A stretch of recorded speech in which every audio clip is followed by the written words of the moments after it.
Let me show you how to design a hairline, one that will look good today and 30 years from now. This is my favorite part of the procedure. I tap into my artistic side while doing something scientific.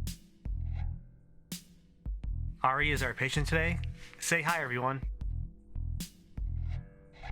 The first step to designing a natural, lasting hairline is not to use rulers or templates. It is to predict and draw out the future. I start by using my fingers to feel where the hairs are thick and thin on Ari's head. When I find that spot, that is the transition point. Ari is going to bald above this transition point, and he's going to maintain his hairs below this point. I mark this spot with the dot. I'll continue to dot these spots all around Ari's head, marking his future recession line. You'll see that this line is super important. I want to see it better. So I'm going to take Ari to the barbershop, get the clippers out, and do a basic trim. While we're in the barbershop, I'm going to go ahead and mark Ari's lower hairline in the areas where his scalp, where the hairs are thin. There is a reason behind this haircut. Remember that recession line that we drew for Ari? All the hairs that are below this line are what we're going to use for our donor hairs. We don't need a haircut that goes above this, and that's why we can create haircuts that look good during your transplantation. We're going to head back to the studio. Okay, the next area of focus is the crown. Although we're not working on the crown today, I still use my hands to give it a nice natural shape, and I want it to look natural from all angles. The next thing we need to do is determine how far back we're going to carry Ari's transplantation. I need Ari to stand up to do this right. I'm going to stand on my toes and look as far back as I can on Ari's scalp and mark that point. I call this point the horizon. It's how far back people can see when looking Ari in the face.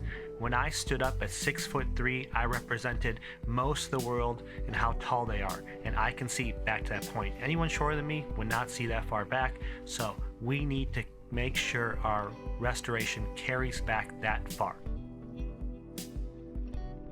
All right, let's review what we've done so far. We marked out Ari's final recession line, so we know what his hair is going to look like in the future. We designed his crown, we got a haircut, and we marked the point of where we're going to carry our restoration back to. Now we're going to do something special. We're going to take our findings and show them to a professional hairstylist to see if he has an opinion that can help us. This is Eddie. He's a hairstylist and a magician. He was actually supposed to do the first haircut, but he was late. Eddie is going to style Ari's hair just the way he likes it. That way, I know exactly where to place Ari's hairline based upon the style he likes. Remember, the hairline that we draw on Ari corresponds to where the hairs are going to come out of the scalp. But it's really the hairstyle that we're going for. So after Eddie and Ari show me the hairstyle they want, I can start visualizing where this hairline needs to be. Now I'm going to ask Eddie, are you able to correct this recession with hairstyling, or do I need to transplant it? Because remember, there's not an unlimited supply of hairs. We need to be strategic of how we use them. All right, back to my studio. Up until now, everything has been about planning for the future.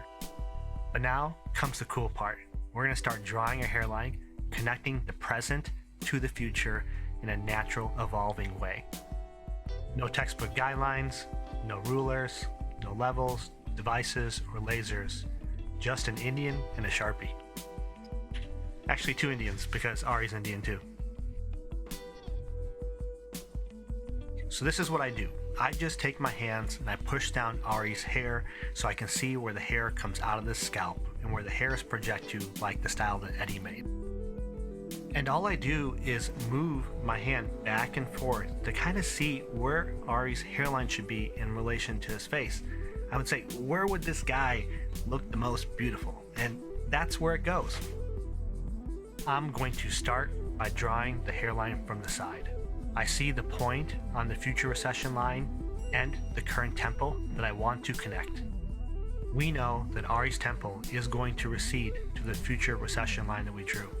Therefore, the line that we create has to connect here in the future. We also know where we want the new hairline to intersect the current temple. We have to connect these two dots, and I'm going to freehand it. Hairlines are about science and predicting the future, visualization of hairstyles and people, and hand-drawn art. There's a couple hairline shapes you can use. I'm going to use the flowing S-curve shape because it matches Ari's cheeks and jawline. I like the S-shaped curve because it allows you to project the center a little bit forward and then swoop back in a nice rolling fashion beyond the present temple and into the future one. So I really do like this hairline. It looks amazing. It's definitely sustainable for Ari's future, and I can tell that he's really excited to see what the results are going to look like. How does it look? So let me show you. It looks damn good. The hairline is like super thick. He's like excited. Not too many happy Indians out there, but this is one.